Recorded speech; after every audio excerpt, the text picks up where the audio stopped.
শুটকি মাছটার নাম আমি জানি না, শুটকি মাছ নিয়ে নিয়েছি। এখন আমি শুটকি মাছটা সুন্দর করে বেছে পরিষ্কার করে গরম পানি দিয়ে ভিজিয়ে রাখবো 10 মিনিট। 10 মিনিট ভিজিয়ে রেখে এটার যেই খোসা আছে খোসা ছড়িয়ে নিব মাছের, আর মাথাটা ফেলে দিব। পেটের নাড়ি থাকলে সেটাও পরিষ্কার করে নিব। এই তো 10 মিনিট পর আমি সুন্দর করে পরিষ্কার করে গরম পানি দিয়ে ধুয়ে নিয়েছি। এখন এই তো কড়াইতে সয়াবিন তেল দিয়ে দিয়েছি। তেলটা গরম হয়ে আসলে শুটকি মাছ সাথে একটা রসুন আর 3-4টা কাঁচামরিচ আমি একটু ভেজে নিব। দিয়ে দিচ্ছি লবণ, স্বাদ মতো লবণ দিবেন।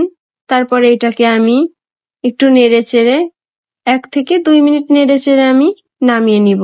শিলপাটা এটাকে আমি একটু বেটে নিব।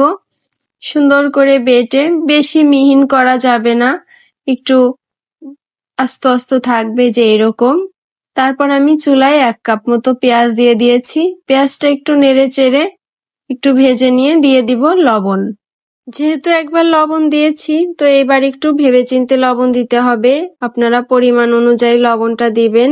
লবণ দেওয়ার পর আবার একটু ভেজে নিয়ে এখন দিয়ে দিচ্ছি আস্ত রসুনের কোয়া।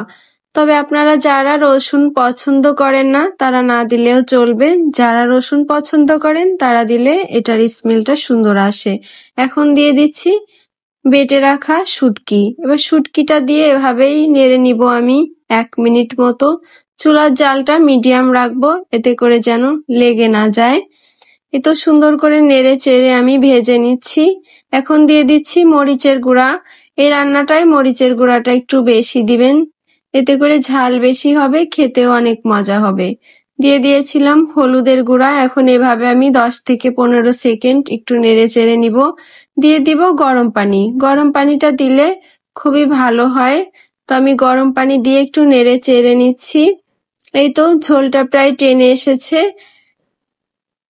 তো এটা একদম ভাজা ভাজা হবে। এখন দিয়ে দিচ্ছি 1 চামচ ভাজা জিরার গুঁড়া। এখন আমি সবকিছু মিশিয়ে নিয়েছি। দেখুন কি সুন্দর তেল বের হয়ে এসেছে। দিয়ে দিব কাঁচামরিচ, ভেঙে দিয়েছি কাঁচামরিচটা, এতে করে সুন্দর একটা স্মেল আসবে। আমি এখন চুলাটা বন্ধ করে নামিয়ে নিব। দেখুন কত সুন্দর, দেখতেই লোভনীয় হয়েছে। 1 নিমেষে 1 প্লেট ভাত খেয়ে নেওয়া যাবে এই শুটকির ভুনা দিয়ে। আপনারা বাসায় এভাবে একদিন বানিয়ে দেখবেন, খেতে কিন্তু খুবই ভালো লাগবে। যাদের মুখে রুচি নেই তারাও তৃপ্তি করে 1 প্লেট ভাত 1 নিমেষেই খেতে পারবেন। আপুরা ভাইয়ারা যারা যারা যে যেখান থেকে আমার ভিডিওটি দেখছেন, যদি আমার ভিডিও ভালো লেগে থাকে তাহলে লাইক কমেন্ট শেয়ার করে পাশে থাকবেন।